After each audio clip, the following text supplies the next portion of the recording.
Welcome back for another assault on your ears from Lower Dorks, a Star Trek Lower Decks podcast.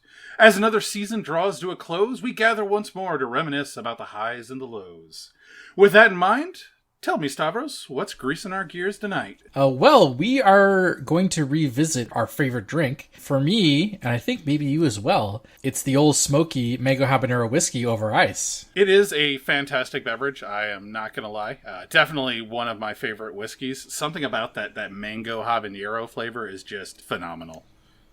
Yeah, it's kind of addicting. I had to actually purchase another bottle for this recording because after we had the drink for our episode recording, it was one of the early episodes too. I just kept on having it, and then now I had to buy another bottle, and it's quite good. My, aren't you quite the burgeoning lush?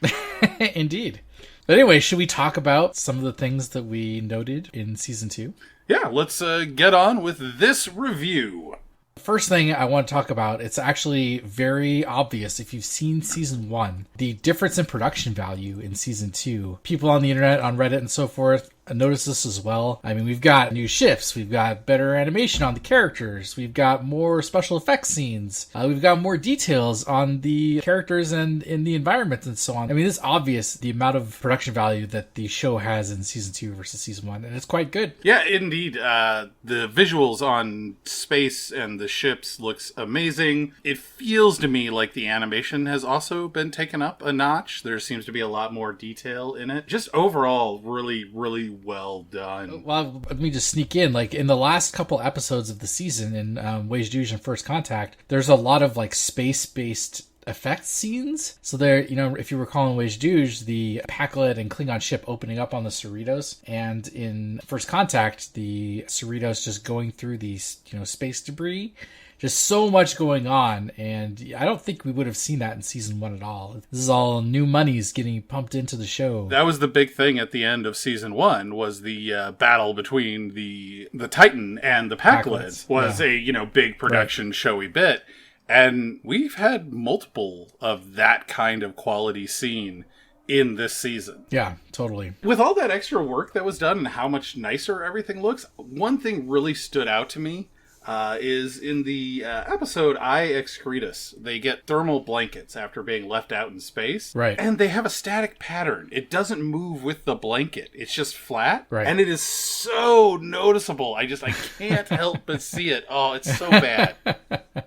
Oh man, that is quite. Yeah, I noticed that as well. At first, I'm like, are the blankets shimmering? But no, it's kind of a pattern that definitely does not change. Kind of weird, but it's definitely offset by other stuff in the season. And then, sometimes there's a little too much detail. The armor on the Polonans, the men's armor all has nipples, and I don't know why. Feels like a little too much. Yeah, interesting. Too much detail in that case, maybe. Taking their visual cues from Batman, apparently. A little too much Batman Forever in there, maybe. Well, let's talk favorite character. In our Season 1 recap, our very first episode, your favorite character was Ransom, and I had to stick with Rutherford. And I've got to ask, has your favorite character changed? Because, I still love Rutherford. He's the best, but, Boimler has a lot of character improvements, too, and I kind of have to say that he's becoming one of my favorites on the show, if not the favorite. So has yours changed at all from Ransom?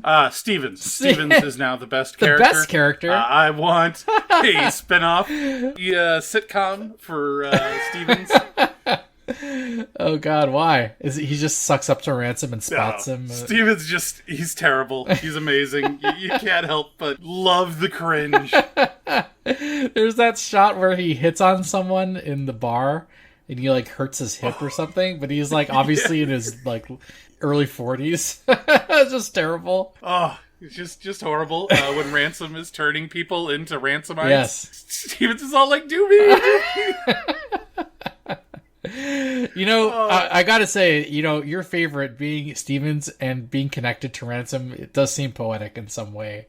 I feel like there's a theme to your favorite characters, so just putting that out there. Ransom, though, he really does bring it this season. Shows his leadership chops. I love that final scene where he sends the ensign to talk to Boimler. Yes. It's just what a great scene. Yeah, it's great leadership building. It's great character building for Boimler, and Ransom recognizing that Boimler needs that is really solid. Yeah. I gotta say, even though, Ransom has really improved, we talked in one of the earlier episodes, but my opinion of Ransom has really improved a lot. He's not just a kind of a dumb meathead. He has that scene, like you said, where he sends I think it's a cadet over to Boimler and exercises a lot of good judgment and character, so can't say no to Ransom, but... I mean, he did try to eat the ship, so he's not flawless.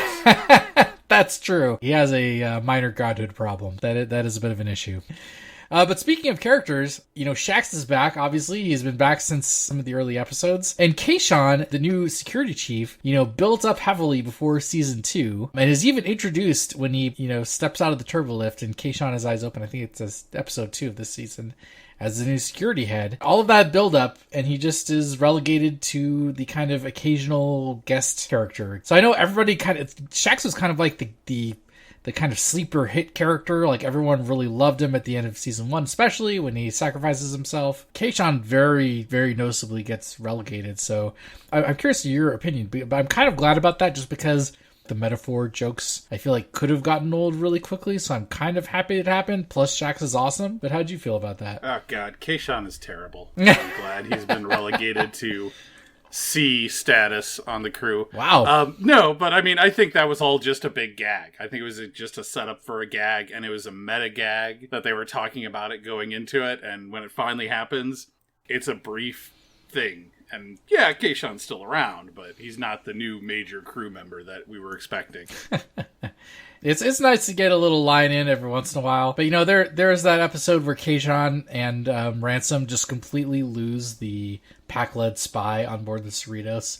And I found myself just yelling at the TV, Kayshawn, get it together! Shax leaves the ship for 1 second, and he just immediately loses the pack-led spy. Very sad. Get it together, Kayshawn. But I guess he's not security chief, so it doesn't matter. Indeed. Which is probably why he's not security chief. Yeah, good point. Good point. Let's talk more about Boimler. Like I said, he is the character that has the most growth this season, I would argue. He comes back after being demoted from the Titan, which is this whole thing that I am still mad about. Maybe because I've had a lot of mango habanero whiskey, but that's beside the point. He supposedly earns this promotion to Lieutenant Junior grade, and then because he gets transporter duplicated and there's not enough seats on the Titan for him, not only has to take his old job, but he also gets his promotion rescinded. I do not like that at all. He totally shows his chops at his job for the entire rest of the season. He's definitely shown to be more competent in this season. How do you feel about this whole shenanigans involving Boimler? I mean, it's a comedy show. They had to return to the status quo to a certain extent. So, oh well. That's true. You got to feel bad for the guy. I mean, he earned that promotion. I mean, he's back with his friends and with the ship that he loves, but you got to feel bad about the random demotion. He's a cartoon character. I don't have to feel bad about him at all. How dare you? But what about the whole unresolved story with his clone aboard the Titan? I thought they were going to go somewhere with that. Yeah. And you know what? He just kind of gets completely put on a bus. Yeah. So hopefully there's always season 3. Yeah, I definitely thought they were going to go back to the Titan plot and do something with Transporter Duplicate Boimler, William Boimler. And they do bring back the Packleds, but, I don't know. It just seemed like such a no-brainer to bring back the Titan and Duplicate Boimler, but they just didn't end up going in that direction. I hope they bring that back in season 3. Yeah, well, they're not done with Packled, so maybe they're not done with the Titan. That's true. Bring back Jonathan Frakes. Anyway, so as far as the Cerritos goes, it's obvious that the Cerritos was updated for season 2. And I know we're going to do a future episode where we're going to go into a lot of detail about what exactly is new and all the different locations and stuff introduced in the Cerritos. But do you have any general thoughts? I know they updated the intro credits with the new Cerritos model, which looks very pretty. But what do you think? Well, I mean, we've already talked about just how much better all around the visuals look this season than in the previous one. That's true.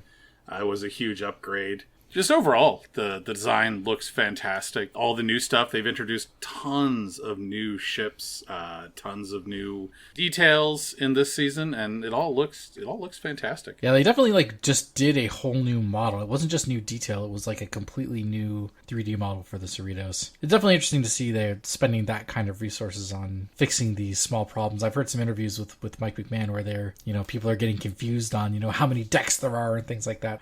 It's cool to see them get in there and fix those things up. So can't argue about that.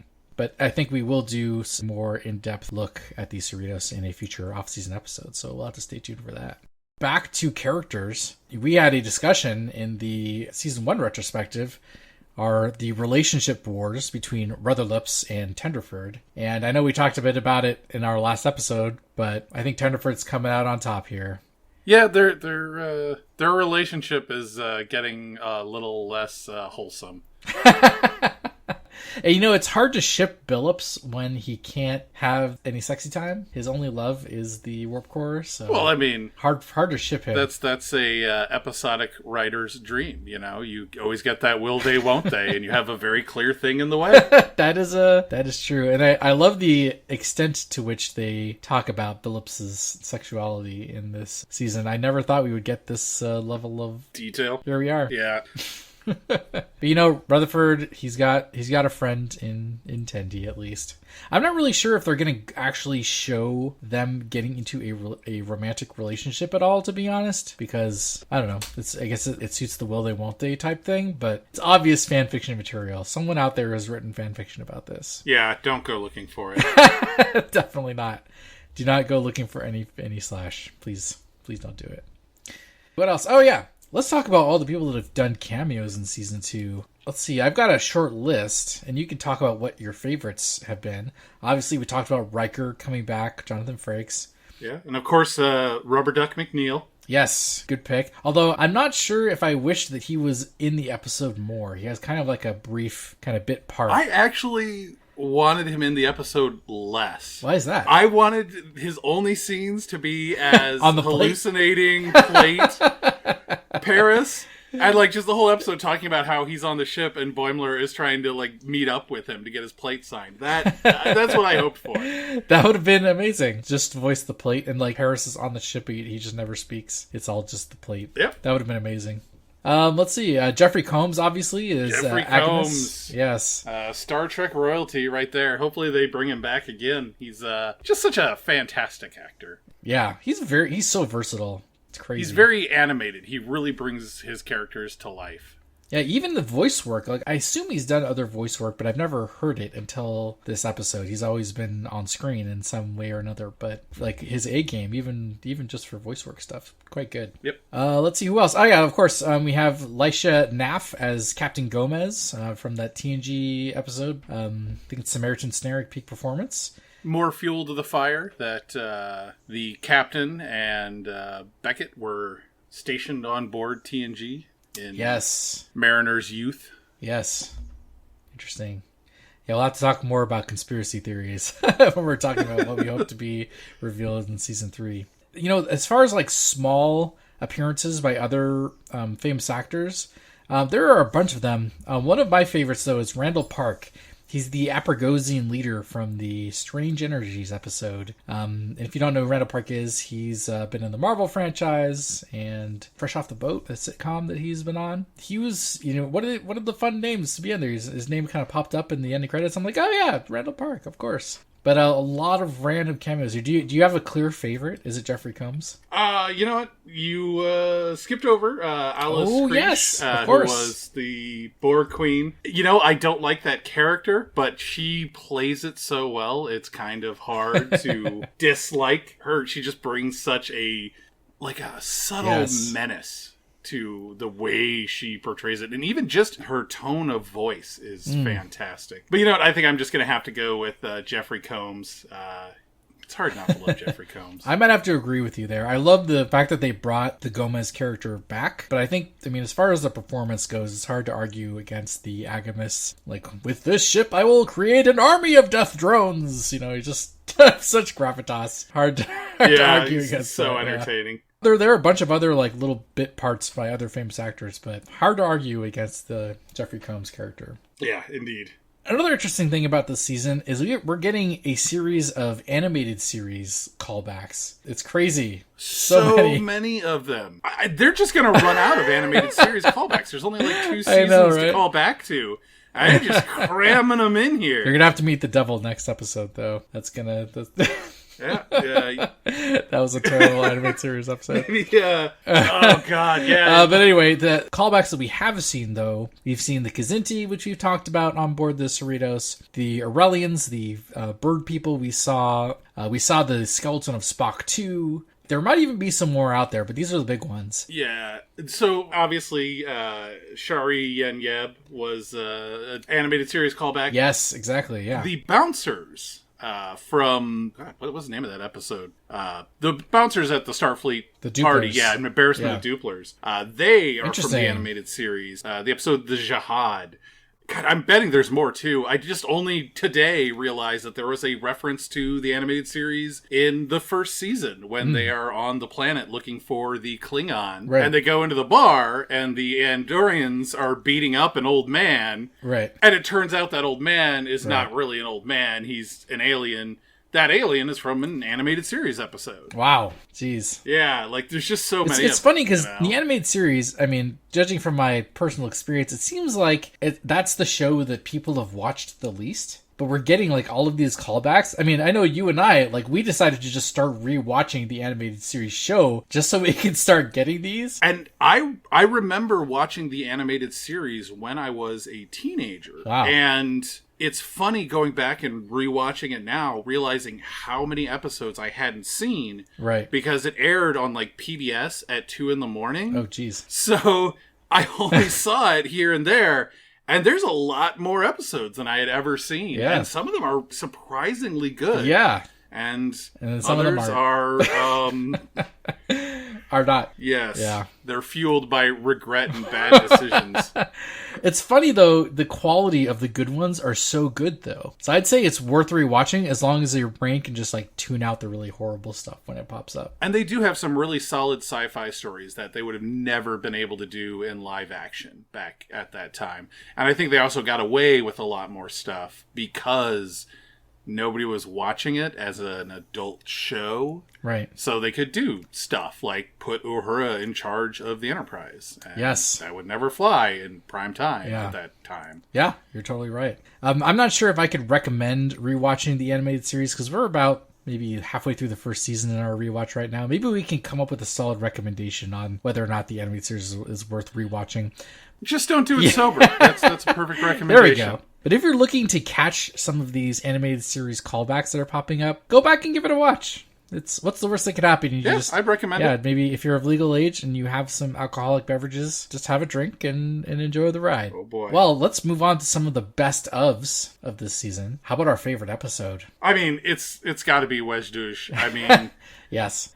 Just seeing the other Lower Decks, the gags, the character parallels, they're fantastic. It's hard not to enjoy that episode. And the plot's really good. It does, however, raise some questions, like if the Pakleds were getting their stuff from the Klingons, the Veruvian bombs, why were they mining Veruvia? And doesn't make any sense. Yeah, some questions there, but I have to agree. Wedge Douche clearly the best. I was rewatching them in preparation for recording this episode, and I'm like, ooh, some of these other ones have pretty solid jokes and stuff in them, but it's hard to argue against the Wedge Douche. Although I'm not sure if it's just the comedic effect of bouncing between the three crews and seeing the cultural differences between the Klingons and the Vulcans and Starfleet, if that's what makes it so funny.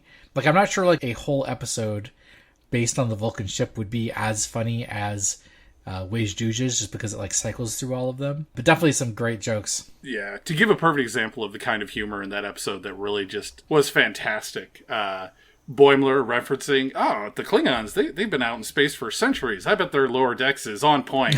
And then it cuts to the Klingons, and, like, they're punching each other in the face, and, they're having the exact same problems that the Lower Deckers are having on the Cerritos. Yeah. And then you see them go off to work, and they make the joke about, why don't you go work on a Vulcan science vessel? That's where you belong with your logic. And then it cuts to a Vulcan science vessel. Right. and the gags are good, So just good. Playing on the characters who don't quite fit in trope was pretty good, too. Right. I do want to point out one thing. I love this episode on so many levels, but It also goes back to like how good the design and production is of the series, because we see the interior of a Vulcan science vessel. And we had seen the interior of a Vulcan vessel previously in An Embarrassment of Duplers. And it's the same design aesthetic. I was very impressed by that. Yeah, they've got the, I was going to say Obina class, but that's the name of their art director. His last name is Obina. He's got to be on point in keeping the visual consistency up. Definitely not lying down on the job, that guy. Yeah, great work. All around. Just the level of detail and the consistency. All great to see.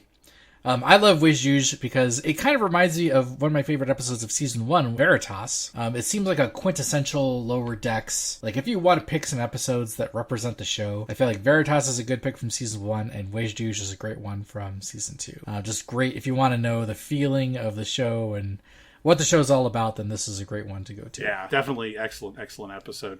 Speaking, though, of the episodes, like, this is an excellent episode, but it also does a thing that they do a good job of, and that's they intertwine the multiple plots that are going on. You know, the A and B plots, a lot of times they're related. They'll have similar themes, but they do this thing now where the plots, like, overlap, and you'll see things happening in the background and the foreground that reference each other, and it's a really good theme that they're going with, and they do a really fantastic job of pulling that off. Yeah, they're just another one of the hallmarks of the increased quality in Season 2, I think. It all lines up there.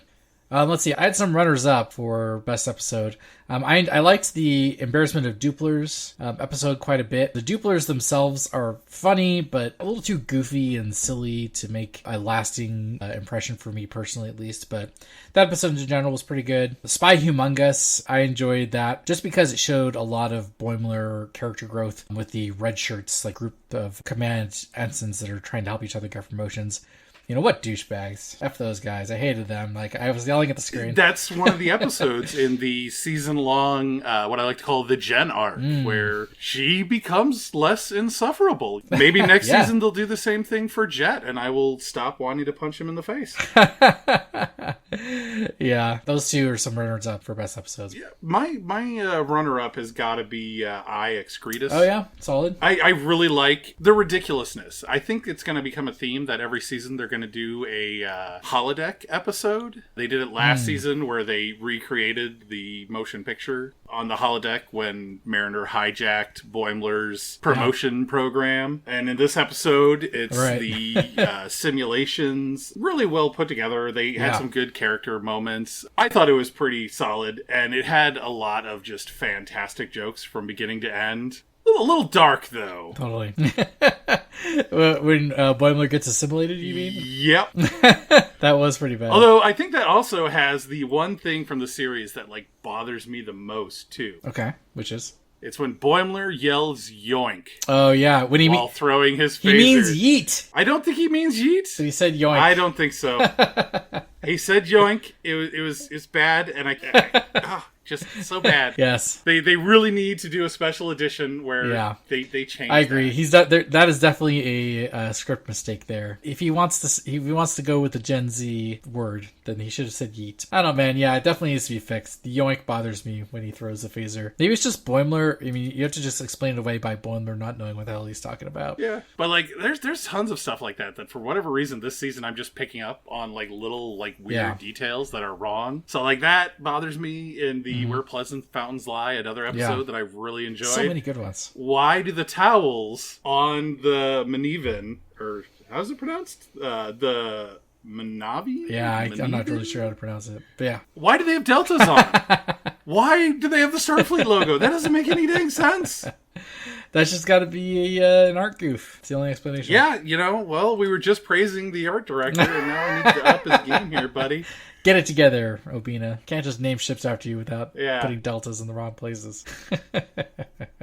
Speaking of jokes, though, do you have a clear favorite joke from this season? Oh, boy. I have one. I'm wondering if we're going to pick the same ones here. What's your favorite? Oh, God, there's so many good ones. There's so many. I think it's going to be when Phillips's mother comes on board. He says, "Mother, if you're planning on tricking me into intercourse, I about die." That is solid. So wow, that's dirty, your top one, though. So wrong. It was good. Oh, man.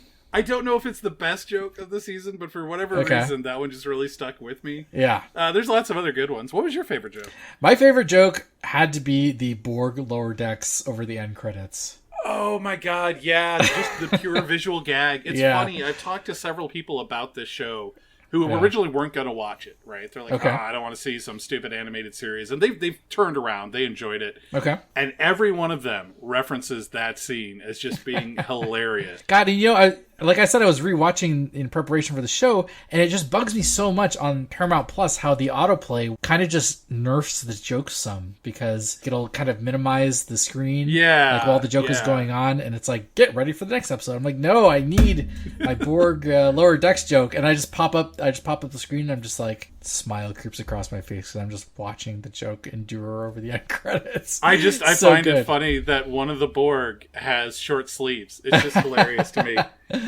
Yeah, you still think that's like the Mariner equivalent there? Yeah, that's the Mariborg. Borgener. Okay. Well, do you have any other fun runner-ups? There's so many. There's the line in the first episode where Beckett Mariner is planning to apply concentrated force to his neutral zone. So good. Oh man. There's so many. Yeah. The Rutherford. Rutherford's pottery. Yes. Get out of here, Rage. Get out of here, Rage. He has no rage. No. He's so happy-go-lucky. That's like such a throwaway line, and it's so fast, but like on rewatch, like I just couldn't stop laughing. Shax is like, take the rage and put it into the clay. Rutherford, get out of here, Rage. It's very not rage-filled at all. That scene, though, from beginning to end is just funny. I mean, the implications are pretty bad, but I love the... Shax didn't have time for pottery on Bajor. Fighting fascism is a full-time job. It's hilarious. It's so fast, but so good. So good. And it killed me, some of the jokes, because they still do the, hey, you remember this thing joke? Yeah. But they do a lot of jokes in this season. Like, one that I missed the first time through was when Captain Freeman is going to get promoted, Mariner's worried that they're going to get a weirdo with a riding crop.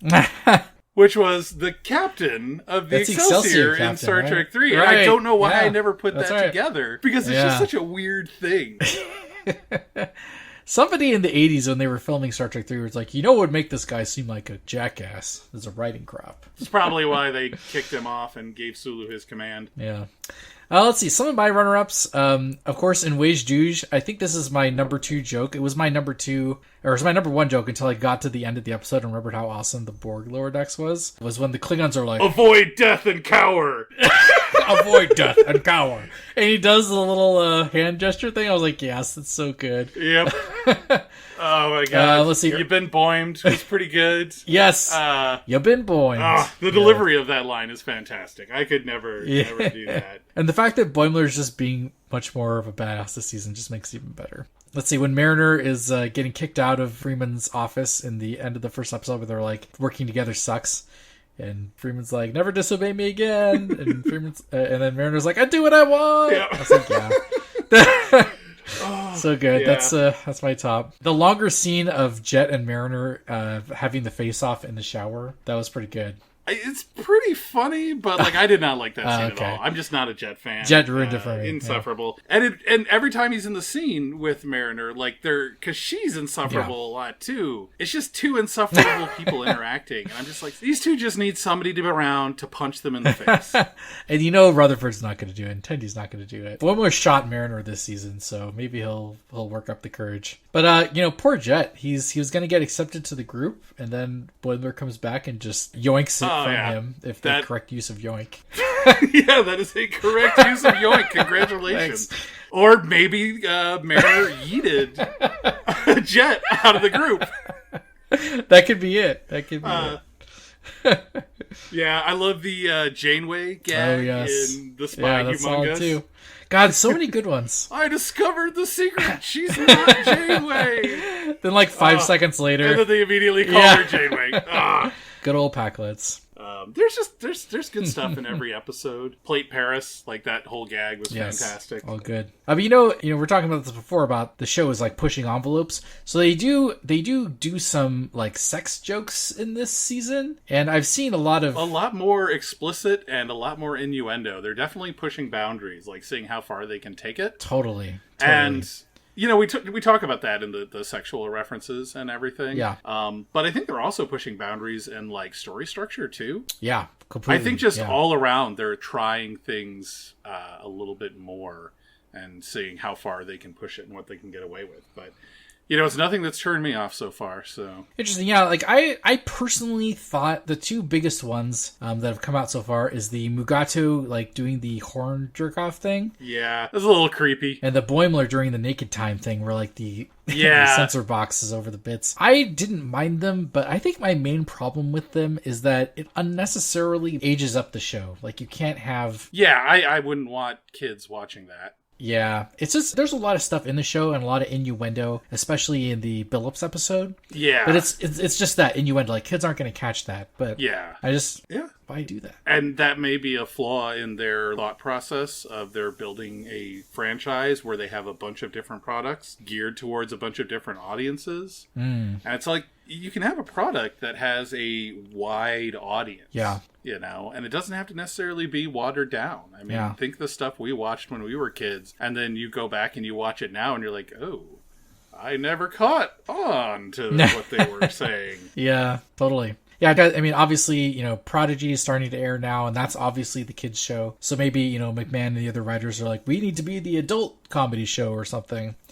Which is fine, but like, why again? Like, and it's possible too. It's like, hey, we're going to do this scene, and it's a callback to these previous episodes. And it's possible they just kept taking it a little further and a little further and a little further, and eventually it's to a point that you and I are looking at it going, maybe a bit too far, guys. Yeah, I'm not saying that they're offensive; they're funny. But that also is the first scene where we see Mariner may have an interest in Jen too. So yes, like you're totally right. The scene is not just Boimler and Jet is showing off. Yeah, presenting. not necessarily necessary, except for it does show that Mariner probably really isn't interested in Boimler. Yeah, and it's not just a matter of doth protest too much, right? But it's also in that same scene that they show that interest, and Jennifer becomes a story arc throughout the season. Yeah. All right, well, let's move on to what we think is going to happen to season 3, our hopes and dreams. Obviously, we were talking earlier about plot holes, or plot questions at least, that we've seen in season 2 so far. Like you were talking about, why are they stealing Veruvian ore from mining planets when the Klingons are providing the weapons and that kind of thing. What else? What else are your questions or your hopes and dreams for season 3? The whole Boimler clone plot, you're wondering, is he set aside, or has he been, pushed out the airlock? Is he coming back or not? Right. I think that will be a really good thing to revisit. I think there's a lot of potential in that story, and, comedy to have 2 Boimlers again. Totally. Also, as mentioned, the Klingon Pakled plot is definitely not going away. Right. I really hope they come up with something hilarious for how the Pakleds blew up their own planet, because they did it themselves. Yeah. Yeah, I mean they killed that the Klingon captain dude who was providing them weapons. So either someone else is pulling the strings or they did it themselves. I really hope we see those characters from Wedge Douge again. Yes, I was going to mention that. T'Lyn is on a Starfleet ship. Will it be the Cerritos, or will it be like the Titan? Maybe a lot of people online are saying Cerritos, but I don't know if it'd be that straightforward. No, I think she'll show up on another ship. There's lots of ships in Starfleet, so. Indeed. They got plenty of opportunities there. So I hope we see more of that. I really do hope they continue the storylines. Tendi is getting command training, or general science training, so hopefully that will continue. I think that's going to have an opportunity for a lot of comedy as she gains more responsibility and potentially a promotion. Just how incredibly jealous that's going to make Boimler, and it's going to turn Mariner's paranoia into overdrive. Yeah, I think Rutherford will be just fine, but could be entertaining. Definitely. And of course, the big, along with the Pakled plot, we have what's going on with Captain Freeman. And I'm going to double down, and we can theory craft her a little bit, but I'm double downing. I don't think she's under arrest. I think, she talks all throughout the episode about how Starfleet Command loves her and this and that for handling the Packlet situation. I'm doubling down on that she's getting recruited by someone like, Section 31 or Starfleet Intelligence or whatever to do, top secret business with the Packlets. I don't think she's actually in trouble for this Packlet planet shenanigans. Problem with that theory is she said the same thing at the after party for the captain's conference and was not able to get in. That's true. I think she genuinely had no idea, but I think Starfleet knows that she didn't blow up Pakled Planet, and right. I think the plot's going to wind up being that Starfleet brings her in, arrests her, lets her in with what's going on. Hey, we're going to have a mock trial to get the Pakleds to reveal how all of this went down. Right. And the whole trial will just be them talking about how smart and strong yes. Freeman is. And the Pakleds will be like, Captain Janeway not smart and strong?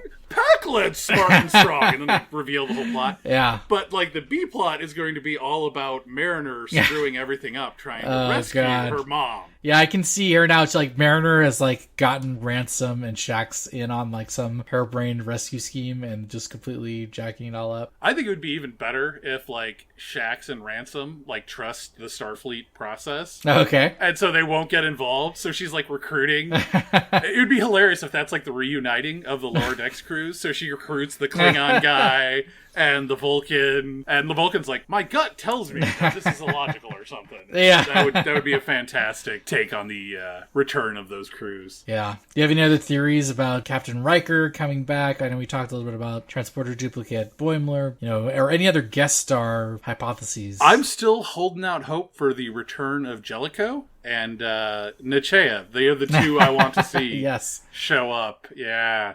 Oh, Nechayev, yeah. The Nechayev actress is, I think, still around, right? I hope so. I saw her at a convention a few years ago. Yeah. Yeah, I just, those are the two characters I really want to see. I know everybody else is bring in Geordi, bring in, too obvious. Too obvious. Bring in Picard, bring in this guy, bring in that guy. And I'm no. Bring in Jellicoe. We need more deep cuts, man. Yeah. Can't argue with these deep cuts. That's McMahon's bread and butter. Have somebody at Starfleet realize that it's a conflict of interest to have Admiral Freeman supervising Captain Freeman. In command of Captain Freeman. They're we're going to shuffle you off to this different Admiral, and it's Jellicoe, and he's still kind of a hard ass. I love great. It. We can only hope. Well, man, I don't have any other hypotheses. We've talked a little bit about what we want to see. Are we missing anything? Anything else you want to mention about... There is something missing. There is a mystery that is interwoven throughout all of this series. Oh. And I've only just now become aware of. Okay. And that is the mystery of the Eyepatch. The Eyepatch? Why do eye patches keep showing up? We previously mentioned that Okano shows up at the after party for the captain's car. Right. And he has an eye patch. Yeah. Why does he have an eye patch? He didn't have an eye patch in the original episode. That's right. What's going on here? And then I realized he's not the only one. In the pilot, Beckett mentions where she got her batleth. Do you remember where she got it from? Where? An old guy with an eye patch. That's right. A little Klingon man with an eye patch, yeah. Yeah. And we eventually meet a Klingon, though he's not that old, with an eye patch. That's right. Very next episode, I think, right? Yeah, and you know what? He's not the only one, though. In the background of the finale, I believe it is, we see the Lower Decks hallway. There's a bunch of random crew members in there. And one guy in the background has an eye patch. Wow. Why is there a Starfleet officer with an eye patch? It doesn't make any sense. They just keep popping up everywhere, man. It's crazy. Crazy. And I remember there's a scene, and I don't know what it is, but it's a brief cut, and lying on the ground, there is a doll, and it has an eye patch. And I remember thinking that was so weird, but until I saw the guy with the eye patch in the final episode, and it all started coming together, that there's some bigger mystery here. So I had to go back and find the doll with the eye. Can't find it anywhere. I don't know what episode it's in. I need help. So for any of our 7 viewers and my mom, if you can tell me what scene that is from, I am dying to know. A stuffed animal with an eye patch. And you know what? Hey, 14 bots that play our episode, if you can tell us either, I'd appreciate it. Wow, it's a conspiracy. You know, even arguably, I mean, Rutherford there's an eyeball, a mechanical eyeball there, but he is also missing an eye to an extent, so... Oh, if we're going with the mechanics, too, I mean, you got all the Borg we've seen. Yeah. You got the party thrower. Shax has got a... Shax has a wounded eye, but he doesn't have an eye patch. That's true. The alien party thrower from, what was that, Veritas? Mm-hmm. Yes, he has an eye patch. He had a mechanical attachment over his eye. Right. It's weird. What's going on here, guys? It's a mystery. Wow. We're going to have to keep a tally. I think that's what I want from season 3. I want an answer to the eye patch deal. What is going on here? We need to bring this up to Mike McMahon stat. Like, what's going on with this eye patch situation? You're right. There is too many to be just a coincidence or like a character design anomaly. What's going on? It's a mystery. But I guess we're just going to have to let that mystery simmer. I can't. It haunts my dreams.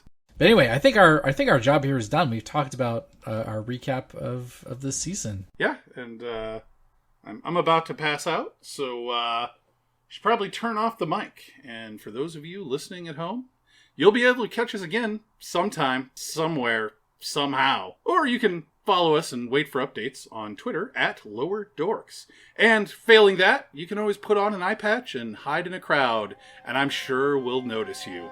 Wear those eye patches, people.